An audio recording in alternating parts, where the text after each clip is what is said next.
You've found Wickett on Wisconsin, your one-stop podcast for all things Packers, Brewers, Bucks, and the rest of your favorite teams from all over the state of Wisconsin. We're powered by Wisconsin Sports Heroics, online at wisportsheroics.com and the Wisconsin Podcast Association. And now, here's your host, Mike Wickett. It's one of those podcasts you don't enjoy doing, but you have to do, and it is the end of the season podcast for the Milwaukee Bucks. Season comes to an end a little sooner than I think most Bucks fans were anticipating it would, despite some of the setbacks of this team. The major setback, of course, not having Chris Middleton to go up against the Boston Celtics in the Eastern Conference Semifinals. So yeah, this podcast is always tough to do. Last year the podcast was done deep into June. And if you follow me on Facebook, the night the Bucks won the championship, there I was celebrating like everybody else. I decided to go live and drink some beer and smoke a cigar. And this time, there's a lot of what the heck happened and what are the answers. And I don't know how long this one's going to be because here's the deal. Bucks lose over the weekend. They get beat by the Celtics, and they get bounced in the conference semifinals. There really isn't a ton of analysis that has to be done to tell you why Milwaukee lost in the conference semis to Boston, right? There's not a lot that radio hosts and TV people are going to break down. It's the fact that, this overwhelming answer is this. Boston superstar Jason Tatum got help from other players. A lot. Giannis didn't. That's it. It's really that easy. There's going to be a lot of conversation about Chris Middleton and Drew Holiday and the rest of the roster and all this stuff. But, Giannis, what he did was absolutely insane. Giannis, we haven't seen performances like what Giannis did out of just anybody, all right? Like, Giannis goes for 25, 20, and 5 in consecutive games. Monster Game 6. Game 7, not Giannis's best game, but still goes for 25, 20, and 5. Only 4 other guys in the history of the NBA have done that, where they get 25 points, 20 boards, 5 assists in consecutive playoff games. That's Shaq, Barkley, Wilt, Kareem. We're talking about guys who you know by one name. We're not talking about just everyday dudes. His 40, 20, and 6 effort, or 44, 20, and 6 effort in Game 6 at home, only one person in the last 20-some years has done that. His name was Shaquille O'Neal. So what Giannis was doing was historic.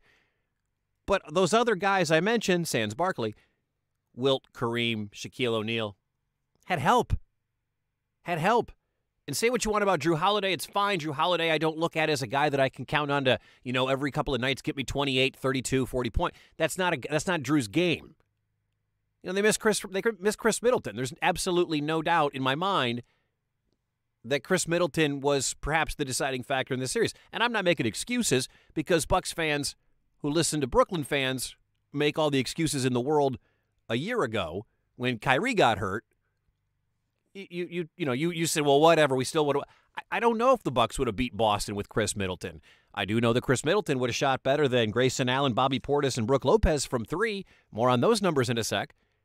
I know that Chris Middleton would have provided some form of offense, whether he was giving them 20 a night or in some cases 25, in other cases 15, but he would have been another offensive threat for this team that you can count on because watching this 7-game series, I learned that outside of Giannis, the Milwaukee Bucks couldn't count on anybody to be consistent and give consistent effort and get consistent buckets and score consistent points.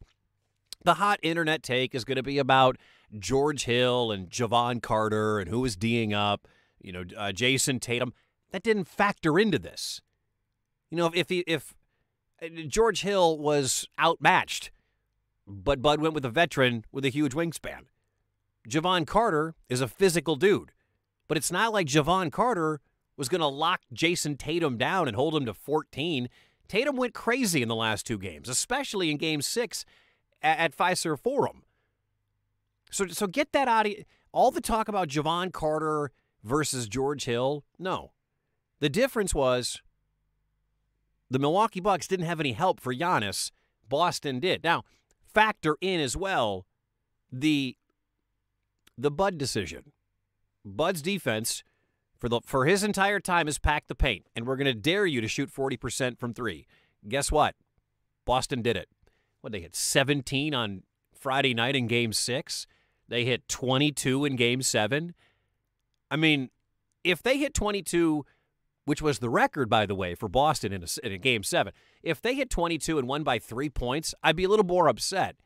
But by the time we got to the fourth quarter, this game was pretty much over.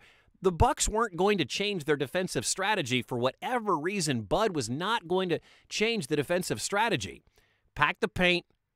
Lopez, they're not telling Lopez to get out on the corners. They're not telling anybody to defend out on the corners. It's, all right, you're gonna shoot threes. We're going to bank on the fact that you're not going to shoot 40%. It worked a year ago. It worked in the Phoenix series in the championship. It worked in the Atlanta series in the conference finals a year ago. It didn't work this time because you have Jason Tatum, because Grant Williams had a career night, because Al Horford found the fountain of youth, because Jaylen Brown's really good. I can go on and on and on and on and on. See, these guys all hit shots. Milwaukee's players didn't hit shots. Grayson Allen got paid a lot of money. They signed him to an extension. Grayson Allen shot 5 for 24 from 3 in the 7-game series. He shot 21%. This is a 3-and-D guy. I mean, I talked about I like the Grayson Allen signing, and I think most Bucks fans like the Grayson Allen signing when he was a guy coming off the bench, didn't have to be in the starting lineup, focus wasn't on him. But when Chris Middleton went down and Grayson Allen had to become a starting player, well, all of a sudden Grayson Allen was bad. I mean, 5 for 24, 21%, turn the ball over a ton. You know, if you're a 3-and-D guy, which is what Grayson Allen is, a guy who hits threes and plays defense, and you're no longer a three-point hitting guy, what are you? No jokes aside, you're nothing. You're useless to a team that now is playing 4-on-5 on offense. Well, Bobby Portis. What happened to Bobby Portis? What happened to Bobby Portis in Game 6? That is a Bobby Portis game. A high-energy game, back at 5 serve for him. The season is on the line in Game 6. I expected that to be a Bobby game, Bobby goggles, Bobby spectacle, whatever it is. And Bobby Portis didn't show up in that game, and they lost. Grayson Allen didn't show up in that game, and they lost. For the series, Bobby Portis was 5 of 22 from 3. He shot 23% from 3. What about Brook Lopez? Maybe the most disappointing player in this entire series for the Bucks, to me, was Brook Lopez, who at the end of that game looked slow, like his back was bothering him. And I give Brook he's never really been a fleet of foot, fluid guy. He's 7 feet tall, for God's sake. But Brook Lopez, it used to be a year ago, when Lopez was putting up a 3, I used to think, boo, that thing's going in. Now, when Brook Lopez put up a 3 in this series, it was, God, I hope it hits rim so Giannis can get an and one. That's what happened with Brook Lopez. He shot 1 of 13. The fact that Brook Lopez only took 13 threes in this series says something, and he made 1. He shot 8%. 8%. I think it's actually like 7.7, and I rounded up to 8. When you don't have Chris Middleton, somebody has to step up, or the combined effort of the team has to step up. And in Game 7 on Sunday night or Sunday afternoon, the Bucks were 4 of 33 from three-point land. 4 for 33. That's horrendous. And the bigs were, Brook made 1, Giannis made 1, I think Drew made 1. Did Bobby make 1? All the bigs made them. Pat Connaughton, who was real good off the bench in Game 6 in the loss. Pat Connaughton didn't do anything in Game 7. I mean, it was simply Bud couldn't, and I don't blame Budenholzer for the team's 4 for 33 shooting from 3. Guys got to make shots, man. I mean, I'll criticize Bud a lot. I did a lot last year. I've backed off because they won a ring. I don't like the defensive strategy of we're going to dare you to hit threes, because they did. But guys got to hit shots. And without Chris Middleton there to help out Giannis, especially when Giannis is having from Giannis' standards, a bad game. nobody else helped out. And that is, I mean, you could say it's on Bud. I know Bud is a punching bag for a lot of people, but I don't put that on Bud whatsoever. You know, as I was talking, my wife, Lee, who doesn't love the NBA, doesn't like the NBA, you know, when the Bucks games are on, she leaves me alone. And she said, well, what happened? I said, well, Giannis wasn't spectacular. And she said, oh, just like Aaron Rodgers. And I said, yeah, just like Aaron Rodgers. Because for the Packers to win playoff games, as we saw against San Francisco, Rodgers was fine. He wasn't great. He wasn't superstar. He wasn't MVP. We can blame the special teams because they get a lot of it. But when you're the quarterback of the Green Bay Packers playing in a playoff game at home in January, where you're supposed to have the advantage, and you're the reigning MVP, soon to be two-time MVP, you have to play great. It's on you. If you don't have help from everybody else and you're not playing great, you're not going to win many games. Same thing goes with Giannis. If Giannis doesn't get any help and he's not playing at his absolute most elite brand of basketball, Bucks aren't going to win any games, especially without Chris Middleton. You know, it's like if I know Devontae's not on the team anymore, but if Devontae Adams doesn't have a very good game and is dropping passes and not helping Rodgers out, the Packers, I know football, basketball comparisons are often tough, but unless Rodgers is playing elite and not getting any help, they're not gonna win any games. Just like with Giannis. I mean, Giannis became the first player in the history of think about this number. In the history of the NBA, from back in the days of Bob Cousy and George Mikan, through the 70s and the 80s, Magic, Bird, MJ, Kobe, the Bad Boys. Everything we've seen in the last decade, the Warriors, LeBron. Giannis Antetokounmpo is the first player ever in a 7-game series to score 200 points, grab 100 rebounds, and dish out 50 assists. That is insanity. He's the first guy to ever. Jordan didn't do it. LeBron didn't do it. Wilt didn't do it. Larry didn't do it. Magic didn't do it. Kobe didn't do it. That's insane. And he got no help. And I think, you know, if this was one of those, I feel like I was watching, if this became a 9-game series, Bucks still don't win. I think Boston, with how physical they are, I think Boston with how well coached they are, and I think Boston with especially how balanced they are. What you saw was the cream rise to the top after 7 games, maybe a war of attrition kind of thing. And Milwaukee, with their injury to Chris Middleton and their deficiencies from the rest, I mean, without Middleton in there, Wes Matthews is useless. Brook Lopez was incredibly ineffective. I just already told you his stats. Grayson Allen was incredibly ineffective. Bobby Portis was incredibly ineffective. Pat Connaughton was mostly ineffective. I mean, they didn't get anything from anybody outside of Giannis and a little bit of Drew. And again, I don't expect a ton out of Drew Holiday. What I expect out of Drew Holiday is to play incredible defense, distribute the basketball, bring the ball up the court, hit a couple of shots. That sick dime he threw from half court to Giannis, who dunked it at half court. That was fantastic. My bar for Chris Middleton is not, I need him to get me 30. My bar for Chris Middleton is, I need him to get me about 15 to 20, 5 assists, some steals, play really good defense. That's what I need out of Chris Middleton, or that's what I need out of a Drew Holiday. But then I need someone else to score, and the Bucks didn't have anybody to help. So the season comes to an end real early. You know, Boston made 37% of their threes. Milwaukee made 28% of their threes. But Boston also took 88 more, which means they also made 53 more. You want to talk about, and I've done this a lot, go back and check out any of my other podcasts. Basketball at every level has been Steph Curried. Steph Curry is the most important change to the game of basketball, or has affected the game of basketball more than anybody since Wilt. Because now you watch, this is how games are played. Go to your local, hell, go to an 8th grade game. Go to your high school games. Every time you watch college and the NBA, whoever shoots threes better generally wins.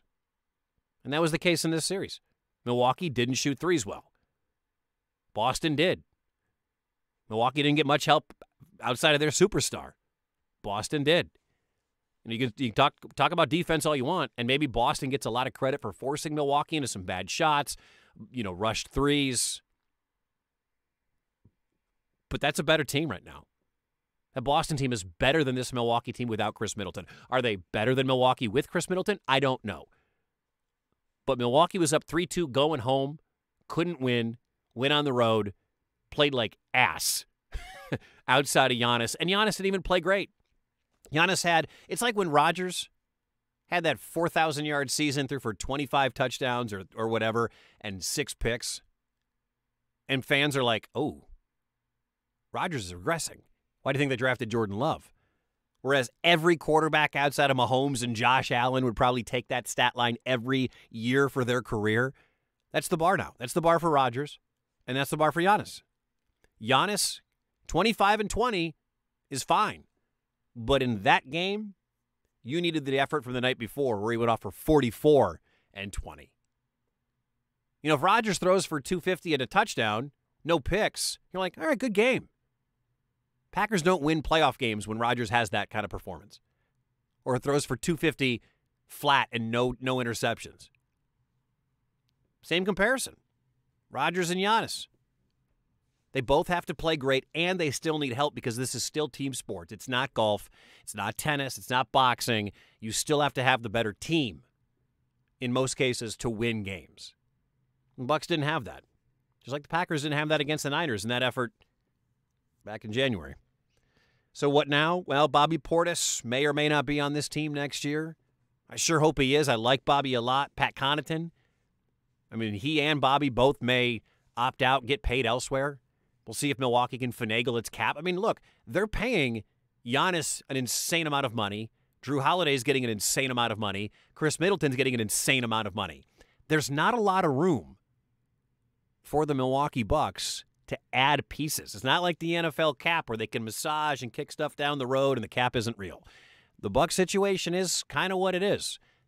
For the most part, the roster is going to look real similar. A lot of Dame Lillard chat right now going on the internet because he was asked on Twitter who would he want to team up with to get through the playoffs. And he only answered one answer. The answer was Giannis. Well, this gets everybody talking about Milwaukee bringing in Dame Lillard because he wants out of Portland. We'll see. I don't know how you pull that off. I have no clue how you pull that off.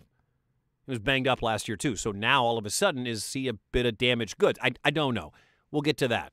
But as currently constructed, this roster is going to start next year, barring injury, with Giannis, Brook Lopez, Chris Middleton, Drew Holiday. And then whatever else they decide to do. Does Grayson Allen get a starting spot?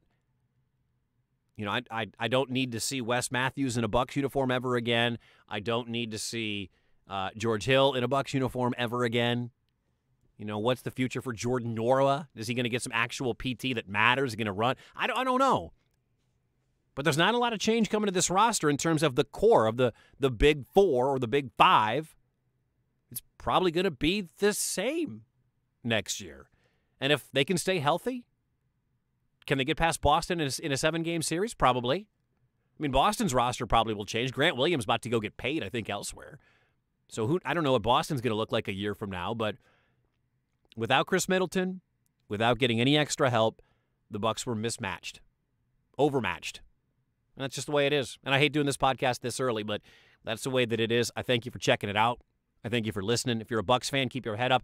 I'm not even that mad. You know, if I'm a Bucs fan, I'm not mad. I'm just disappointed.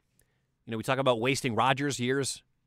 You just wasted a prime year of Giannis, where you could legitimately argue he was the MVP of the league, but they gave it to Jokic. That's what makes me so upset, because now Drew's another year older by the time we get to October, and Chris Middleton's another year older, and Giannis is getting closer to 30. Brook Lopez is older.